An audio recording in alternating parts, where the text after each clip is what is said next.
Hello people, it's Archana and welcome to our channel। आज के video में हम NTA UGC net paper 1 teaching aptitude के part 3 के बारे में बात करने वाले हैं। तो इस वीडियो को देखने से पहले जो टीचिंग एप्टीट्यूड की पार्ट 1 और पार्ट 2 जो वीडियो बनाई गई है उसे ज़रूर देखें और हमारे डिस्क्रिप्शन बॉक्स और प्लेलिस्ट को विज़िट करना बिल्कुल ना भूलें, ताकि आपको वहाँ पे टेलीग्राम चैनल का लिंक मिल सके और हमारे टेलीग्राम चैनल को ज़रूर ज्वाइन करें, ताकि आपको हर एक सिंगल नोट्स प्रोवाइड की जाएगी वहाँ पे और आप उसका लाभ उठा सकें। तो आइए दोस्तों, आज की वीडियो में हम लोग शिक्षण को प्रभावित करने वाले कारकों के बारे में पढ़ेंगे, जो कि बहुत ही इंटरेस्टिंग होने वाला है। तो इस वीडियो को लास्ट तक ज़रूर देखें।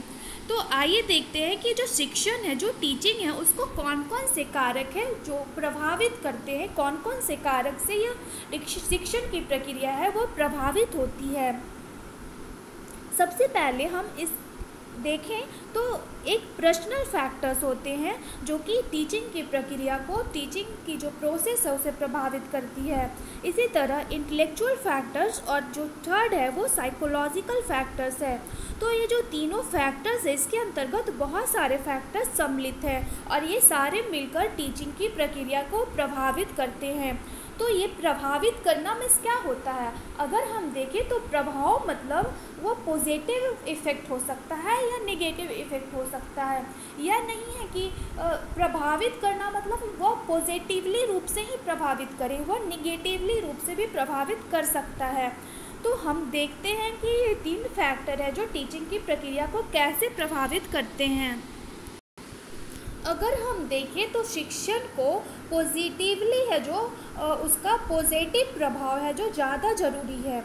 अगर है जो टीचिंग का प्रभाव पॉजिटिव नहीं होगा तो कोई भी शिक्षण की प्रक्रिया नहीं हो पाएगी और विद्यार्थी कुछ भी नहीं सीख पाएगा, और जो अधिगम की प्रक्रिया है, जो लर्निंग की प्रक्रिया है, वह पूर्ण नहीं हो पाएगी और फिर शिक्षण की प्रक्रिया का कोई है जो इफ़ेक्ट नहीं हो पाएगा, इसका कोई वैल्यू ही नहीं रह पाएगा। शिक्षण की प्रक्रिया का जो कोई अगर टीचर या कोई भी हमें सिखाता है उसका कोई मतलब ही नहीं रह जाएगा अगर सामने वाला कुछ ना सीखे। तो आइए तो हम देखते हैं कि पर्सनल फैक्टर्स क्या है। पर्सनल फैक्टर्स के अंतर्गत वह सभी स्थितियां आती है जो डायरेक्टली टीचर से संबद्ध होती है।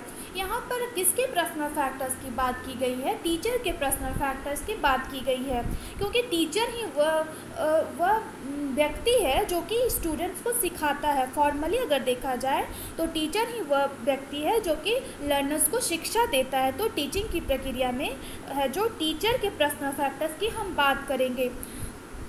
तो अगर देखा जाए तो यह स्थितियां निम्नलिखित हो सकती है। बहुत सारी स्थितियां हैं, बहुत सारे पर्सनल फैक्टर्स हैं टीचिंग की प्रक्रिया में जिससे है जो टीचिंग की प्रक्रिया प्रभावित होती है। तो सबसे पहले हम अगर देखें तो वह पारिवारिक स्थितियां हो सकती है। टीचर के पारिवारिक स्थिति की हम बात करें तो हम देखते हैं कि क्या है टीचर के पारिवारिक स्थितियों से है जो टीचिंग की प्रक्रिया कैसे प्रभावित होती है। अब अगर हम टीचर की पारिवारिक स्थितियों के बारे में देखें तो इसके अंतर्गत भी बहुत सारे फैक्टर्स आते हैं। तो वो कौन कौन से फैक्टर्स हैं आइए देखते हैं। सबसे पहले घर की आर्थिक स्थिति है। टीचर की जो घर की आर्थिक स्थिति है वह टीचिंग की प्रक्रिया पर बहुत ही इफ़ेक्ट डालती है। जो टीचिंग होती है उसकी प्रक्रिया को प्रभावित करती है टीचर की घर की आर्थिक स्थिति।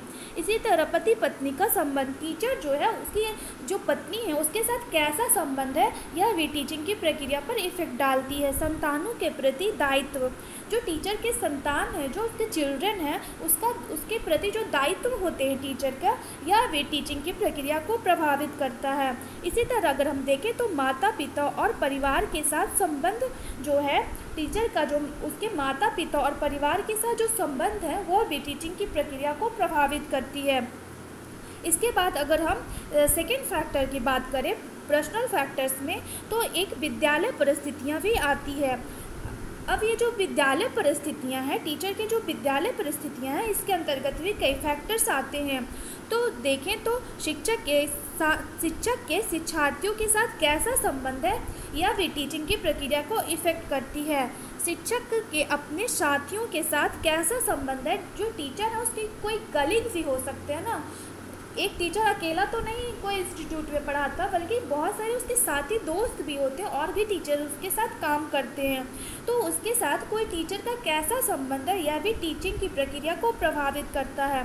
शिक्षक के पाठशाला प्रधान या प्रशासक के साथ संबंध, शिक्षक अकेले तो नहीं, सिर्फ टीचर ही तो एक इंस्टीट्यूट में नहीं होते हैं, बल्कि वहाँ पे प्रिंसिपल होते हैं, कोई प्रशासक होते हैं, एडमिनिस्ट्रेटर होते हैं, बहुत सारे मिलकर एक विद्यालय में एक विद्यालय में बहुत सारी शाखाएं होती है। तो वो शाखाओं के साथ उनका कैसा संबंध है, प्रिंसिपल्स के साथ कैसा संबंध है, एडमिनिस्ट्रेटर के साथ कैसा संबंध है, ये सारी प्रक्रियाएं हैं, ये सारे फैक्टर्स जो हैं वो टीचिंग की प्रक्रिया को प्रभावित करती है। अगर देखा जाए तो ये जो सारी बातें हैं वो शिक्षक के मन पर अनुकूल या प्रतिकूल रूप से प्रभावित करती है। ये जो सारे फैक्टर्स हैं वो उसके मन को है जो या तो अनुकूल रूप से प्रभावित करेगी, या तो प्रतिकूल रूप से, या तो पॉजिटिवली प्रभावित करेगी या निगेटिवली प्रभावित करेगी। जो बातें हैं जो शिक्षक के टीचर के मन के अनुकूल रूप से प्रभावित करती है वे उसके शिक्षण को प्रभावी बनाती है, तथा जो बातें उसके मन को प्रतिकूल रूप से प्रभावित करती है वे उसके शिक्षण को अप्रभावी बनाती है।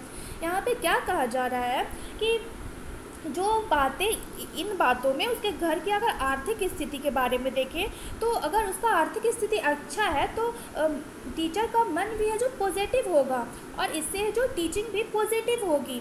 अगर है जो उसके घर की आर्थिक स्थिति अच्छी नहीं है तो क्या होगा, टीचर हमेशा दुखी रहेगा, अपने घरेलू खर्चे को लेकर वह हमेशा टेंशन में रहेगा और इसके कारण इसके मन पे, वो टीचर का जो मन है उस पर वो प्रतिकूल रूप से प्रभावित करते रहेगी और इससे टीचिंग भी है जो प्रभावित होगा और टीचिंग अच्छा नहीं हो पाएगा। वो जो टीचर है उसका मन पढ़ाने में बिल्कुल नहीं लग पाएगा, क्योंकि उसे हमेशा टेंशन रहेगी अपने व्यवसाय, अपने घर की आर्थिक स्थिति को लेकर। इसी तरह अगर पति पत्नी का संबंध नहीं अच्छा है, उसके टीचर की जो पत्नी है उसके साथ उसका संबंध नहीं अच्छा है, तो भी टीचर है जो टेंशन में रहेगा। अगर संतानों के प्रति बहुत सारे उसके अगर बच्चे हैं तो उसको भी लेकर उसे चिंता रहेगी और इन सारे फैक्टर्स को लेकर। इसी तरह विद्यालय परिस्थितियों के बारे में देखें तो अगर है जो उसका बच्चों के साथ संबंध, अपने स्टूडेंट्स के साथ संबंध नहीं अच्छा रहेगा, अगर दूसरे टीचर्स के साथ संबंध अच्छा नहीं रहेगा, तो ये सारे फैक्टर्स है जो टीचर के जो मन पर है जो प्रतिकूल रूप से उसको प्रभावित करेगा और इससे जो टीचिंग की जो प्रक्रिया है उसे पढ़ाने में मन नहीं लगेगी और टीचिंग इफेक्टिव नहीं हो पाएगा। और क्या होगा दूसरी तरफ, अगर है जो उसकी आर्थिक स्थिति अच्छी रही, उसका जो अपनी पत्नी से अच्छा संबंध रहा, मतलब उसे कोई टेंशन नहीं है, ये सारे फैक्टर पॉजिटिव हैं अगर उसके मामले में, तो क्या होगा, बिल्कुल वो मस्त रहेगा टीचर और अपने मतलब वो अपनी निष्ठा से पढ़ाएगा, बच्चों को बिल्कुल तन मन धन लगा कर पढ़ाएगा और इससे टीचिंग इफेक्टिव हो पाएगा। इसी तरह अगर देखा जाए तो कोई टीचर अगर एक जॉइंट फैमिली का टीचर है तो वो भी है जो उसके मन पे प्रतिकूल रूप से प्रभाव डालता है, क्योंकि संयुक्त परिवार में रहने से, जॉइंट फैमिली में रहने से क्या होता है कि उसके माता पिता से कुछ और अपेक्षाएं रहती है, पत्नी से कुछ और अपेक्षाएं रहती है, घर वाले बहुत सारे लोग होते हैं, सबसे अलग अलग अपेक्षाएं रहती है और उसको वह सुलझा नहीं पाता और पीढ़ियों का भी अंतर हो जाता है। माँ कुछ और कह रही है, पत्नी कुछ और कह रही है, तो ये जो बात, जो दोनों की जो विचार है उसमें टकराव हो जाता, हमेशा घर में झगड़ा बना रहता और सबका परिणाम किसे भोगना पड़ता है, टीचर को भोगना पड़ता है और वो टेंशन में रहता। तो इस टेंशन के कारण वो अपने बच्चों को अच्छी तरह नहीं पढ़ा पाता है और इससे टीचिंग की प्रक्रिया निगेटिवली रूप से प्रभावित होती है। अब अगर हम इंटेलेक्चुअल फैक्टर्स की बात करें, टीचर के बौद्धिक क्षमता के बारे में बात करें, तो हम क्या देखते हैं कि अगर क्या होता है, शिक्षक जो है वह उसका बुद्धि ज़्यादा होता है, जब वह बौद्धिक स्तर से प्रभावशाली होता है तो क्या होता है, ऐसी स्थिति में वह जो कोई भी इन्वायरमेंट में एडजस्ट कर पाता है, वो कक्षा में अच्छी तरह पढ़ा पाता है और उसका शिक्षण है जो प्रभावी बन पाता है।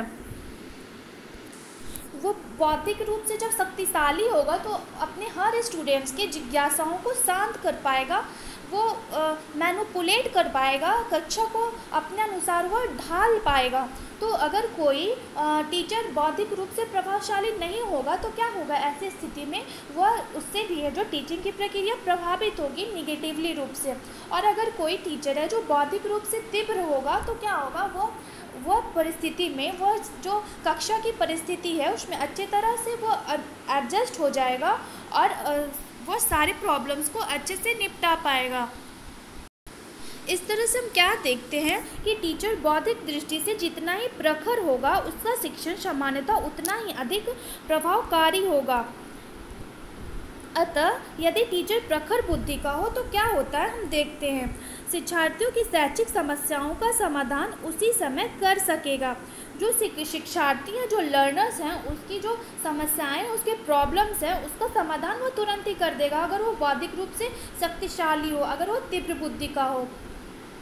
इसी तरह हम देखें तो प्रतिभाशाली विद्यार्थियों की जिज्ञासाओं का उत्तर दे सकेगा। बहुत सारे हर एक क्लास में क्या देखते हैं कि कुछ बच्चे हैं जो बौद्धिक रूप से बहुत ही तीव्र होते हैं और कुछ बौद्धिक रूप से मंद होते हैं। तो यह अगर कोई टीचर ही बौद्धिक रूप से कमज़ोर होगा तो वो कैसे है जो हैंडल कर पाएगा अपने बच्चों को। इसके लिए टीचर को है जो बौद्धिक रूप से विकसित होना, मजबूत होना ज़रूरी है ताकि वह हर अपने बच्चों के जिज्ञासाओं को शांत कर सके, उसके जिज्ञासाओं का उत्तर दे सके, बदलती हुई परिस्थितियों के अनुरूप स्वयं को बदल सके। जब क्लास में जो परिस्थितियाँ बदलती है तो वो सारी परिस्थितियों के अनुसार वो अपने आप को भी बदल सकता है अगर वो बौद्धिक रूप से शक्तिशाली होगा। यह निर्णय ले सके कि कहाँ तक से काम लेना है और कहाँ अनुभव तर्क से काम लेना है और कहाँ अनुभव आधारित ज्ञान से।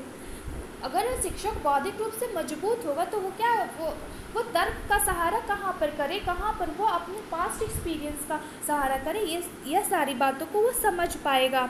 इसी तरह अगर हम देखें तो यदि कोई बात ऐसी है जिसे वो स्वयं नहीं जानता है तो क्या होगा, तो वह उसे स्वयं और जल्दी सीख कर शिक्षार्थियों को बता सकेगा।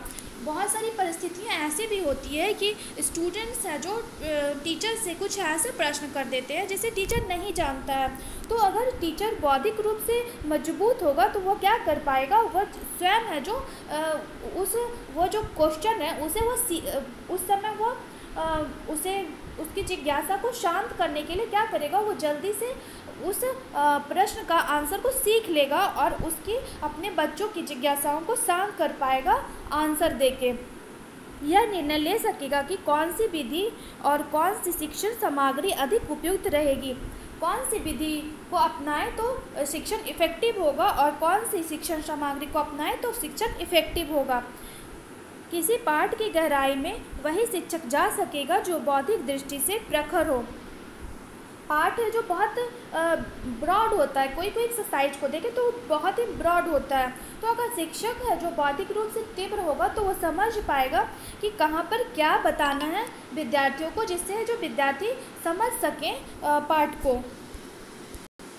इसी तरह अगर हम साइकोलॉजिकल फैक्टर्स के बारे में देखें तो यहाँ पर भी टीचर के साइकोलॉजिकल फैक्टर्स के बारे में बात की गई है।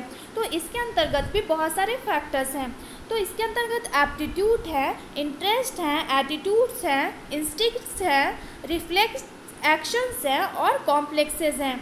तो इन सारी कॉन्सेप्ट्स के बारे में हम एक एक बात करते हैं। तो आइए देखते हैं कि एप्टीट्यूड क्या है। अगर हम बात करें कि एप्टीट्यूड किसे कहते हैं तो एप्टीट्यूड का मतलब हमारे अंदर की योग्यता होती है, हमारे अंदर की अभिक्षमता होती है। तो है जो शिक्षक जो है, वो जो टीचर है उसके उसके अंतर्निहित शक्ति होती है, उसमें भी पोटेंशियल होती है। तो वो जो पोटेंशियल होती है उसी हम एप्टीट्यूड कहते हैं और उसी अपनी शक्ति के आधार पर वह जो शिक्षण का कार्य कर पाता है। इसी तरह अगर हम किसी इंजीनियर के एप्टीट्यूड की बात करें तो उसमें कितनी क्षमता है अपने इंजीनियरिंग के काम को करने की। हर एक जॉब में है जो कोई एप्टीट्यूड होती है, कोई अभिक्षमता होती है। तो अगर है जो व्यक्ति किसी चीज़ में निश्चित एप्टीट्यूड रखता है, अगर किसी चीज़ को करने की उसे योग्यता होती है तो उस कार्य को अच्छी तरह से कर पाता है। और इसी एप्टीट्यूड के आधार पर हम देखते हैं कि कोई समाज सेवा करना पसंद करता है, कोई टीचिंग का कार्य करना पसंद करता है, कोई डांसर बनना पसंद करता है, क्योंकि इन चीज़ों को करने के लिए उन लोगों में एप्टीट्यूड होती है, यह योग्यताएं होती है, इसी के कारण वह कार्यों को करना पसंद करता है। यहाँ पर हम क्या देखते हैं कि टीचर का झुकाव मन से टीचिंग में नहीं होता है, तो क्या होता है कि वह अच्छा शिक्षक नहीं बन सकेगा, कभी नहीं बन सकेगा।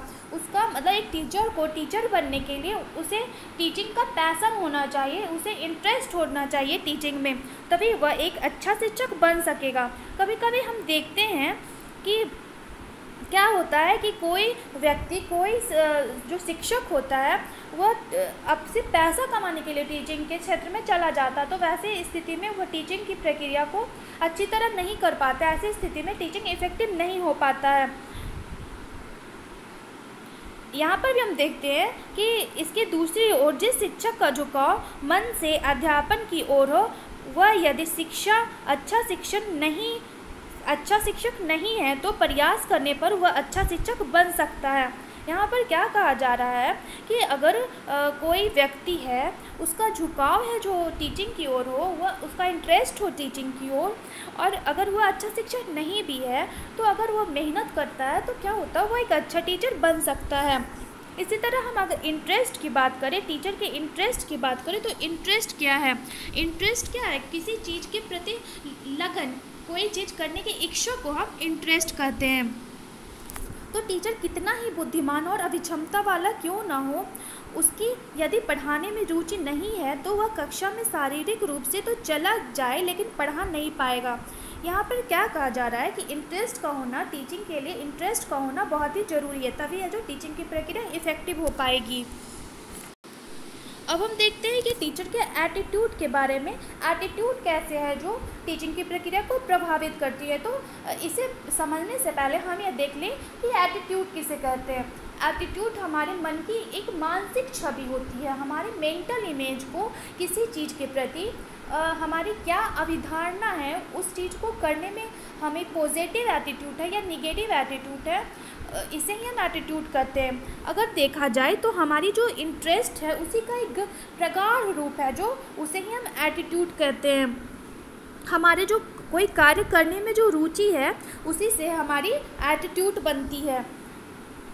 पॉजिटिव एटीट्यूड टीचिंग में क्या होता है, सहायक होता है, और नेगेटिव एटीट्यूड टीचिंग में बाधक सिद्ध होता है। जैसे टीचिंग का जो कार्य है उसके प्रति यदि टीचर की पॉजिटिव एटीट्यूड है, उसकी मनोवृत्ति अगर सकारात्मक हुई तो क्या होगी, टीचिंग की प्रक्रिया अच्छी होगी। और अगर उसकी एटीट्यूड टीचिंग के प्रति निगेटिव हुई, बस वो पैसा कमाने के लिए टीचिंग के क्षेत्र में जा रहा है, तो क्या होता है, इससे टीचिंग की प्रक्रिया इफेक्टिव नहीं होगी और इससे स्टूडेंट्स कुछ भी सीख नहीं पाएंगे। इसी तरह हम अगर इंस्टिंक्ट्स की बात करें, इंस्टिंक्ट्स का मतलब क्या होता है? इंस्टिंक्ट्स का मतलब मूल प्रवृत्ति होता है जो कि हमारे अंदर जन्म से मौजूद होती है। हर एक इंसान या इंसान हो, वो मनुष्य हो या फिर जानवर हो, हर एक प्राणी में इंस्टिंक्ट्स होती है जो कि उसमें जन्म से मौजूद होती है। तो अगर देखा जाए तो ये जो इंस्टिंक्ट्स है, ये मूल प्रवृत्ति है, यह भी टीचिंग की प्रक्रिया को प्रभावित करती है। जो शिक्षक क्रोधी होते हैं उससे विद्यार्थी भय खाएंगे।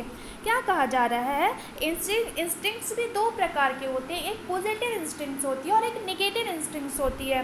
तो अगर कोई टीचर में पॉजिटिव इंस्टिंक्ट्स हो तो इससे सकारात्मक कार्य होगा, टीचर है जो अच्छे से अपने स्टूडेंट्स को पॉजिटिवली पढ़ा पाएगा। और अगर उसमें देखिए, सबसे पहले हम अगर देखा जाए तो क्या हम देखते हैं कि इंस्टिंक्ट्स दो प्रकार के होते हैं। पॉजिटिव इंस्टिंक्ट से रचनात्मक कार्य होते हैं और नेगेटिव इंस्टिंक्ट से क्या होते हैं, एग्रेसिव कार्य होते हैं, और व्यक्ति क्रोधी हो जाता है अपने नेगेटिव इंस्टिंक्ट्स के कारण। तो अगर टीचर में है जो नेगेटिव इंस्टिंक्ट्स होगा तो इससे क्या होगा कि विद्यार्थी क्या होंगे, उससे भय खाएंगे, उससे डरे रहेंगे टीचर से, और अपनी समस्याओं को पूछ नहीं पाएंगे, और लर्निंग की प्रक्रिया भी नहीं होगी, कम हो पाएगी इससे, क्योंकि टीचर से विद्यार्थी जो है डरे रहेंगे, क्योंकि टीचर गुस्सा करने वाला होगा। इस तरह क्रोधी शिक्षक का संतुलन भी बिगड़ा रहेगा, पढ़ाने में मन नहीं लगेगा, परिणाम शिक्षण प्रभावी नहीं बन पाएगा। अतः शिक्षक का क्रोधी होना उसके अध्यापन को निगेटिव रूप से प्रभावित करता है। यहाँ पर भी वही बात कही गई है। अब अगर हम देखें कॉम्प्लेक्सेस के बारे में, कॉम्प्लेक्सेस का मतलब क्या होता है? मनोग्रंथियाँ होती है। हर एक इंसान के अंदर कुछ मनोग्रंथियाँ होती है जिसके बारे में हम बात करेंगे। अगर हम देखें तो हमारी जो मनोग्रंथियाँ हैं वह भी टीचिंग को प्रभावित करती है। एक शिक्षक की जो मनोग्रंथि है, कॉम्प्लेक्सेस है, वो भी टीचिंग को प्रभावित करती है। तो कैसे प्रभावित करती है, आइए देखते हैं। यह भी शिक्षण को प्रतिकूल रूप से प्रभावित करती है। जब कोई अच्छा शिक्षक स्वयं को सर्वश्रेष्ठ समझने लगता है तो उसमें ईगो आ जाता है। क्या होता है कि कोई अच्छा शिक्षक है, कोई शिक्षक बहुत ही इफेक्टिवली पढ़ाता है, तो कभी कभी क्या होता है उसके कॉम्प्लेक्सेस के कारण उसमें ईगो डेवलप हो जाता है। वो समझने लगता है कि हम सर्वश्रेष्ठ हैं, हमसे ज़्यादा कोई बेटर है ही नहीं। तो ऐसी स्थिति में क्या होगा कि उसका अध्ययन टूट जाता है। वो जो अध्ययन करता है, स्टडी करता है अपने स्टूडेंट्स को पढ़ाने के लिए, उसका अध्ययन टूट जाता है और इसके परिणाम स्वरूप अध्यापन में धीरे धीरे उसकी कुशलता कम होने लगती है। जो वो टीचिंग कर रहा है, वो जो कुशल रूप से पहले कर रहा था, अपने ईगो के कारण धीरे धीरे उसकी कुशलता कम जाएगी।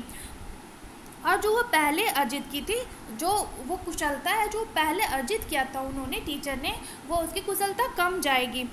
यही हाल इन्फीरियरिटी कॉम्प्लेक्स की भी है। अगर हम देखें हीनता के भावना के बारे में, अगर कोई टीचर हीन भाव से ग्रसित है, वह उसमें यह भावना है कि हम अच्छा नहीं पढ़ा सकते हैं, तो इससे भी टीचिंग की प्रक्रिया प्रभावित होती है। इससे टीचिंग की प्रक्रिया निगेटिव रूप से प्रभावित होती है। जब कोई शिक्षक स्वयं को अन्य शिक्षकों की तुलना में हीन समझने लगता है तो उसकी टीचिंग कुशलता में धीरे धीरे कमी आने लगती है। इन दोनों ही प्रकार के कॉम्प्लेक्सेस टीचिंग को क्या करता है? ऋणात्मक रूप से प्रभावित करता है।